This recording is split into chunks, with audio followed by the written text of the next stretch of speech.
Hello everyone, আমি তোমাদের সাথে একটা ডিভাইডার ডিজাইন শেয়ার করব। যে ডিজাইনটা তোমরা ব্রাইডাল সেমি ব্রাইডাল সমস্ত কিছুতেই তোমরা এটা করতে পারবে।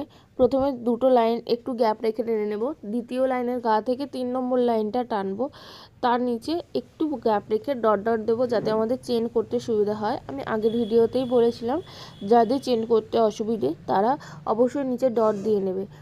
চেন কমপ্লিট হয়ে গেলে তার নিচ থেকে একটা ফিনিশিং লাইন টানবো, দেন চেনের থেকে একটু গ্যাপ রেখে আরেকটা লাইন টেনে নেবো যাতে ডিভাইডার ডিজাইনটা আমাদের করতে সুবিধে হয়। চেনের গা থেকে প্রথমে আমরা একটু হাতটা বেঁকিয়ে প্রথমে লাইন টেনে নেব পরপর, তারপর নিচে যে লাইনটা টেনেছিলাম ওটার দিক থেকে আমি একটু উঁচুর দিকে হালকা করে হাত বেঁকিয়ে লাইনটা টেনে নেব। তারপর মাঝখানে যে খালি জায়গাগুলো আমি রেখেছিলাম বর্ডার করার জন্য, তো সেই জায়গাটাতে আমি বর্ডার করে দেবো। তো তোমাদের যদি এই ধরনের ভিডিওগুলো ভালো লেগে থাকে তাহলে তোমরা অবশ্যই লাইক কমেন্ট শেয়ার করো, আর অনেক অনেক ভালোবাসা দিও। তো টাটা, অনেক ভালো থেকো সবাই।